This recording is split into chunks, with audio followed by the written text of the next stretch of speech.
বাংলাদেশে দুইজন অপ্রতিরোধ, সিনেমা থেকে সাকিব খান, ব্র্যান্ড প্রমোশন থেকে বারিশা হক। আপনি ভাইরাল হইতে হবে, আপনি বারিশা হককে নিয়ে বলবেন, আর সিনেমাতে আপনি কাজ করেন, আপনার ভাইরাল হইতে হবে, সাকিব খানকে দুইটা গালি দিবেন। তাই বলে সরাসরি শাকিব খানের সাথে তুলনা, এটা একটু বেশি হয়ে গেল না? মানে আমরা না কথা বলতে বলতে আমাদের ঠিক সীমারেখাটা আমরা হয়তো বুঝি না।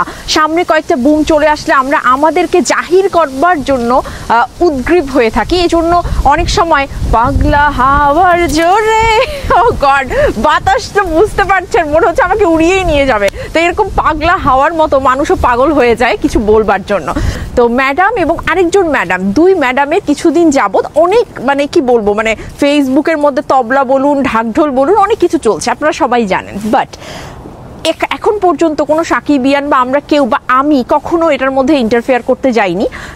খারাপ লাগলে ইগনোর করে গেছি, যেটা আমি সবসময় করি। তার হাজবেন্ডের কথা মতে যে ব্র্যান্ড প্রমোটারদের মধ্যে মিসেস তিনি একদম অপ্রতিরোধ এবং তাকে নিয়ে কথা বললেই ভাইরাল হয়ে যাবে।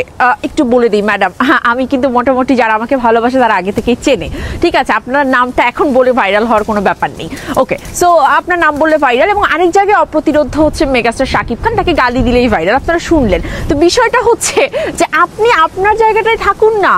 হতে পারে তো, আমরা অস্বীকার করছি না যে আপনি হয়তো ব্র্যান্ড প্রমোশনে এমন একটা দূরে চলে গেছেন, আপনার যোগ্যতায় বা যে কারণেই হোক গেছেন, কিন্তু তাই বলে শাকিব খানের সাথে সরাসরি ব্যাপারটা তুলনা কেমন হয়ে গেল না? খুব হাস্যকর হয়ে গেল ম্যাডাম। দেখুন, আপনি আপনার জায়গায় বেস্ট এবং আরেকজনের জায়গায় best, but megastar Shakib Khan is different, মানে তার ব্যাপারটা আলাদা। তো এখন আপনি বলতে পারেন যে কেন তার সাথে কি তুলনা করা যাবে না? না, আমরা আসলে তার সাথে কারোর তুলনাটা করি না কখনো, এবং আমরা পছন্দও করি না।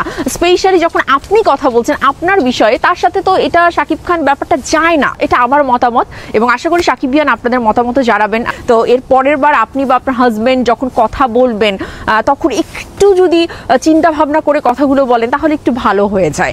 এখন বিষয়টা হচ্ছে শিহাব শাহিন ভাইয়ের একটা অসাধারণ কথাবার্তা, একটা আলাপচারিতা দেখলাম, ভালো লেগেছে। বর্তমানে পরিস্থিতিটা আসলেই দেশের ভালো না। দেখা যাক, এই ঈদ আসন্ন ঈদটা একটা এক্সপেরিমেন্টাল ঈদই হবে।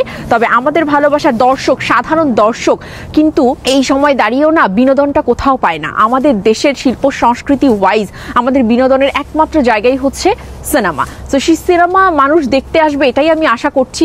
Thank you so much for watching this video, এবং অবশ্যই ভালো লাগলে শেয়ার করে দেবেন।